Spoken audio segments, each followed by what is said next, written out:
కేంద్ర మంత్రి బండి సంజయ్ కొడుకు బండి భగీరథ ఘటనపై సీరియస్ అయ్యారు బీఆర్ఎస్ నేతలు. మైనర్ బాలికపై లైంగిక దాడి కేసులో భగీరథను ఎందుకు అరెస్ట్ చేయడం లేదని నిలదీశారు. కేసును నీరుగార్చేందుకే సిట్ వేశారని అన్నారు. భగీరథను అరెస్ట్ చేసి బాలికకు న్యాయం చేయాలని డిమాండ్ చేశారు.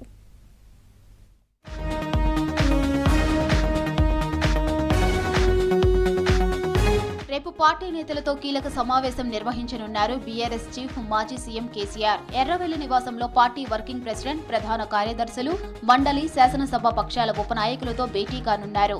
లంచ్ బ్రేక్ తర్వాత మీటింగ్ జరగనుంది. పార్టీ సంస్థాగత నిర్మాణం, సభ్యత్వం, పార్టీ ఇన్ఛార్జీల నియామకం, పార్టీ బలోపేతం వంటి ముఖ్య విషయాలపై మీటింగ్లో చర్చించనున్నారు.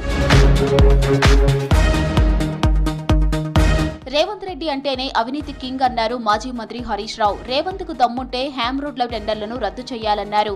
బండి సంజయ్ కొడుకు కేసులో సిట్టు వేయటం అంటే కేసును నీరుగార్చటమే అన్నారు. సిట్టు వేసి లీకులు ఇవ్వడం రేవంత్ రెడ్డికి అలవాటన్నారు. వరంగల్ జిల్లా ఖానాపురం మండలం అశోక్ నగర్ లో ఇటీవల కూల్చేసిన పురాతన శివాలయాన్ని పరిశీలించారు హరీష్. గుప్త నిధుల వేటలో 800 ఏండ్ల చారిత్రక సంపద శివాలయాన్ని కూల్చివేసిండు ఇవాళ రేవంత్ రెడ్డి గారు. జిల్లాకు చెందిన assistant director, department of heritage and culture Bujji గారు, ఆయన కలెక్టర్ గారికి రాసిన లేఖ ఇది. ఈ జిల్లా అధికారి కలెక్టర్ గారికి కంప్లైంట్ చేశారు. పురావస్తు శాఖ అధికారి కలెక్టర్ గారికి కంప్లైంట్ చేశారు. 7వ తేదీ కంప్లైంట్ చేస్తే ఇవాళటి వరకు ఎఫ్ఐఆర్ కాలేదు.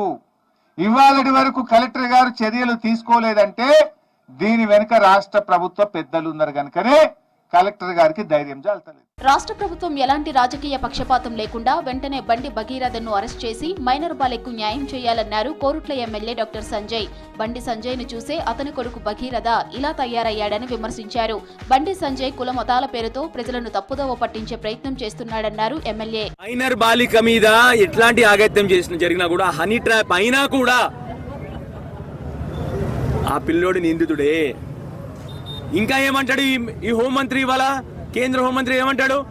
ఒకసారేమో నేను హిందూని అంటాడు, ఒకసారేమో నేను బీసీని అంటాడు. ఆ అమ్మాయి కూడా బీసీయే కదా హోంమంత్రి గారు. మరి ఇప్పుడు ఇక్కడ కూర్చున్న అందరూ బీసీలే కదా. మరి దీనికి ఏం జవాబు చెప్తారు మీరు? ఇంకేమంటావు? నేను ఏబీపీ, ఆర్ఎస్ఎస్, ఏబీపీ చెప్పిందా నీకు ఇట్లాంటి పనులు చేయమని చెప్పి? కేంద్ర మంత్రి బండి సంజయ్ కొడుకుపై పోక్సో కేసు నమోదైనా ఇప్పటి వరకు అరెస్టు చేయకపోవడం సిగ్గుచేటన్నారు ఉప్పల్ ఎమ్మెల్యే బండారి లక్ష్మారెడ్డి. ఏ రూల్స్ ప్రకారం తెలంగాణ పోలీసులు బాలికపై హనీ ట్రాప్, వసూలు కేసు నమోదు చేశారని నిలదీశారు.